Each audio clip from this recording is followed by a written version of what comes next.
This is a story of Dave and Sharon finally living their dreams of sailing to the Caribbean and beyond. Join us while we share our adventures from getting the boat ready and embarking on our cruising life.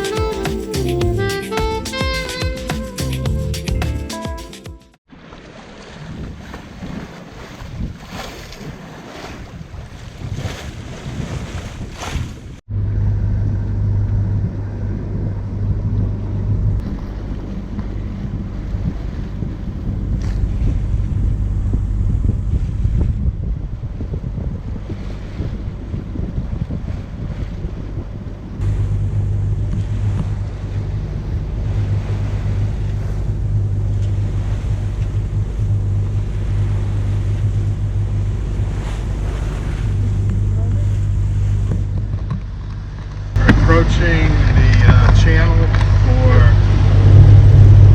Charleston, South Carolina.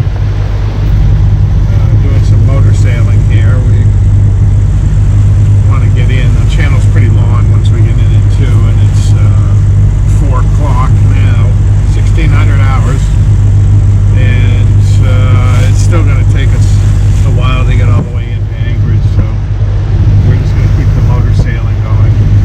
So, we just went to this marina, I don't really know the name of it, to get gas because that marina said that was Safe Harbor Charleston City Marina, said they do diesel only, and these people over here This is Harbor Ridge. do gas only. It's Harbor Ridge.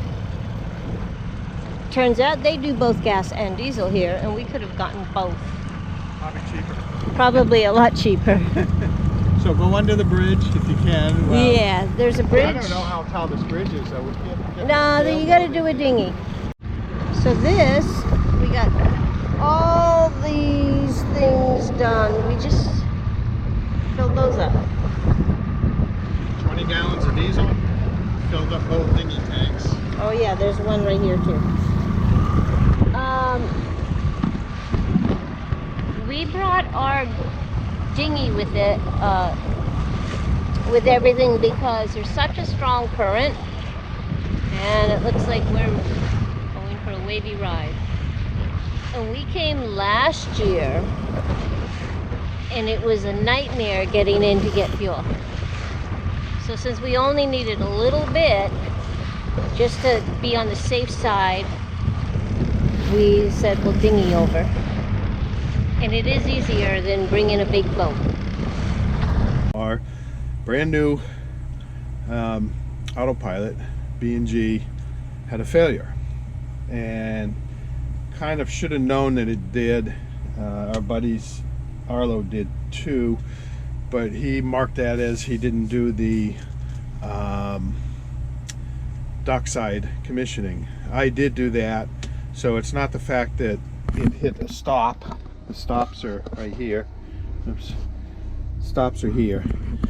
What had happened is, here's the control arm for the ram, and here's the hole where it goes into the rudder.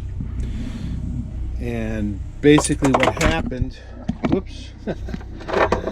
Basically what happened is, normally this control arm comes over and goes on the top, and that's what this piece right here, that's what that is supposed to go. It's supposed to go,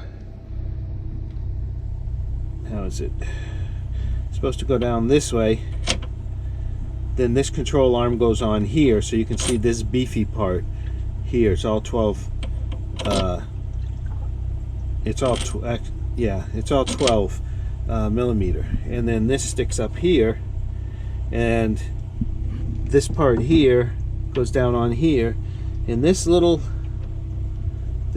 where it broke. Gonna do it so you can see it. This little part right in here, I'm holding it together, so right where I'm pinching is where a little pin goes in, so a washer goes over it and a pin, so that you can do a quick disconnect. And I had to go upside down with this and actually mount this part on the very bottom. Let's see if I can put that there. This part right here. So that put all that pressure on that tiny little piece of metal there, and of course it broke. So what we're going to do is come up through the bottom with this 12mm bolt. Yeah, I'm gonna have to put some plumber's tape on here to calm those threads down, because I couldn't get a 12mm with smooth up here. And we'll come all the way up here, and we'll do the spacers all by bolts. They'll be tightened together, and that way I'll create an even thicker, beefier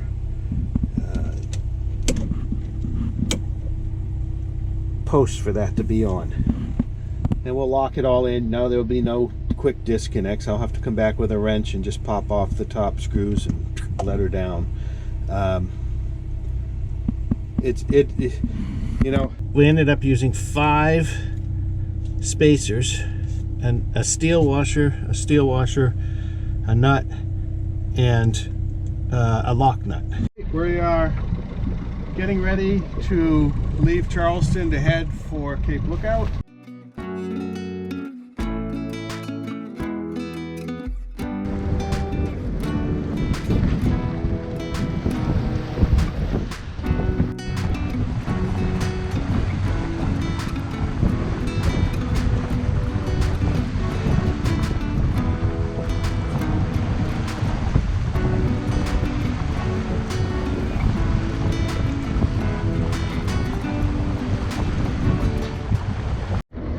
So, autopilot went out again.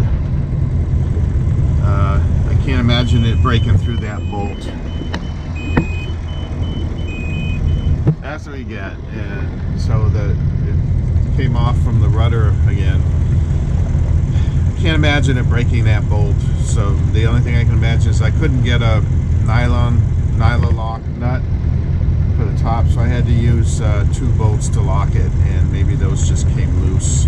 Alright, so I was right. The lock nuts, the 2 nuts I had on here to lock them, just worked their way loose.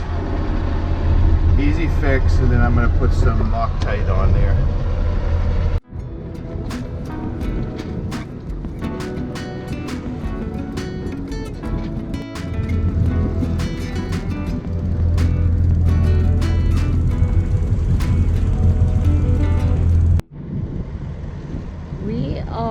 Heading north.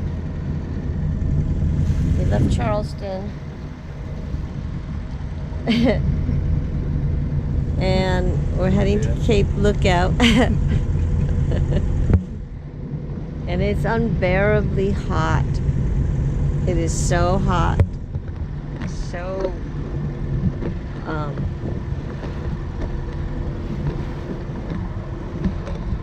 uncomfortable. You need a longer extension. Yeah, I need a longer arm. Oh man, I'm sitting next to you because you're too hot. So this is like, we're sweating to death. It was 91 degrees inside the boat and 91 outside. I'm gonna go tour the lighthouse building. I don't think anybody's there. Horses are over there. We'll go see them afterwards. And we get to do this for the whole tour of people.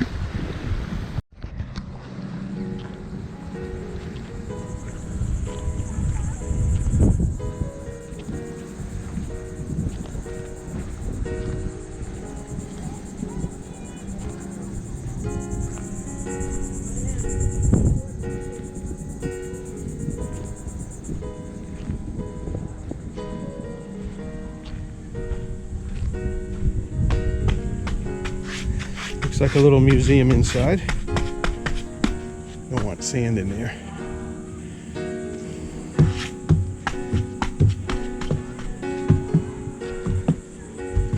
There's a mat thing to wipe your feet.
Here are the wild horses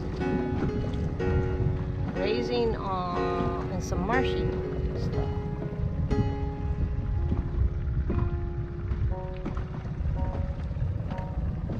But I only see 4 horses, maybe 5. I figured there'd be around 30.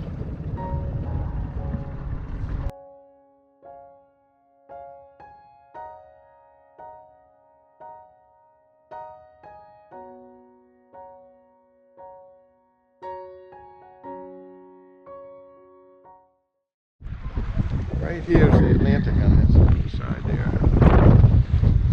So this is Cape Lookout Point. Hey, hey, hey.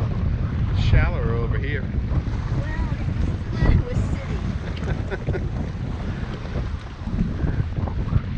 We got the Coast Guard coming in to check things out.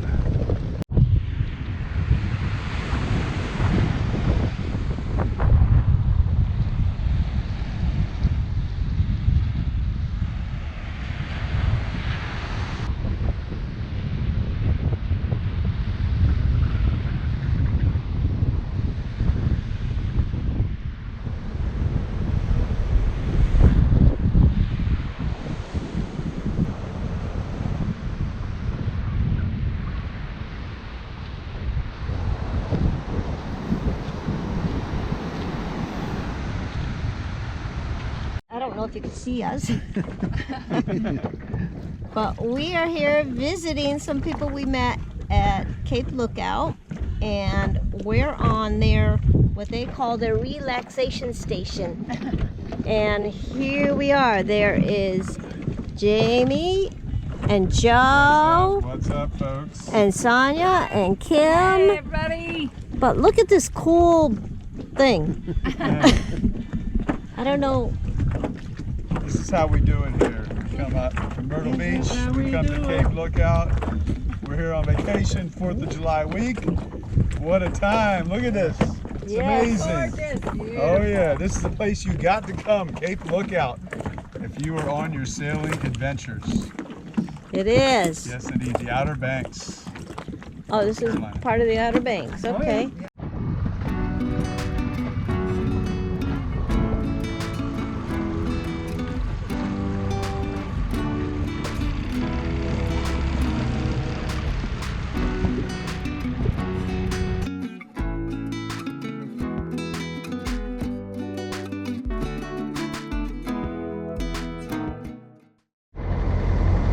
Left Cape Lookout 9:30 this morning,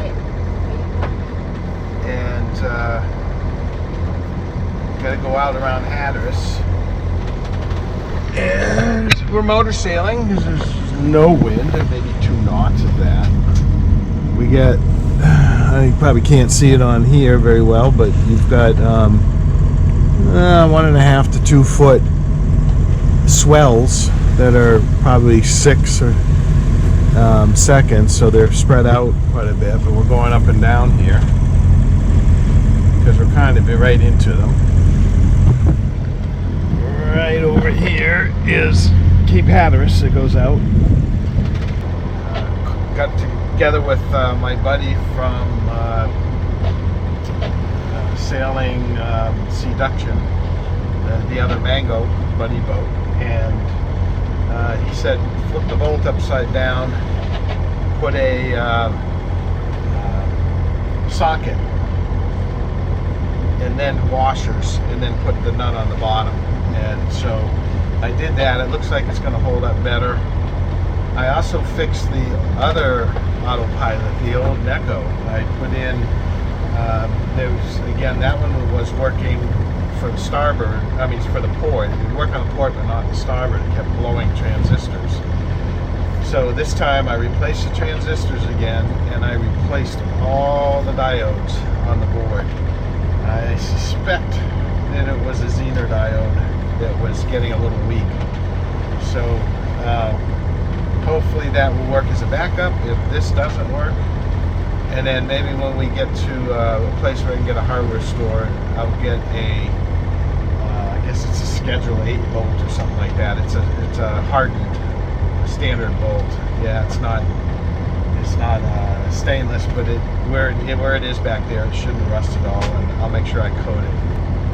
And in the meantime, we did a little engine test. I took out, we were still overheating when I went up to 1800 RPM, and especially 2000. I still have the old compressor for the refrigerator, for one of the refrigerators, connected to, and it runs off the motor, and that has a saltwater takeoff for cooling on it. So I don't use that. I'm not sure it even works. So I took out that takeoff, that water takeoff, and put a hose in to bypass that. And this morning we did a run up to 2000 RPMs. Let her sit for a while, and temperature was good. The temperature gauge was actually showing around 170, and then I hit it with the digital thermometer in different places, and it was right around 170 where the thermostat, where the thermometer, where the temperature gauge pickup is, and it was around 200 on the reserve, top of the reserve tank, and it was right around 200 at the actually it was right around 202 at the thermostat housing, which is exactly what it should have been. That thermostat housing was wide open, and it opens wide open at 202 degrees. It didn't go a bit above that. Then I went and checked again where the temperature pickup is, and it was about 160, 170, and my gauge was showing 170. So I think we nipped that problem in the bud. I think we can use the motor now to what she'll go without it overheating. We want to say thank you to all of our viewers who have subscribed and commented. We appreciate your support and feedback. If you haven't already, please like and subscribe and hit the notification bell. This really helps us build our channel up so we can keep bringing you more videos.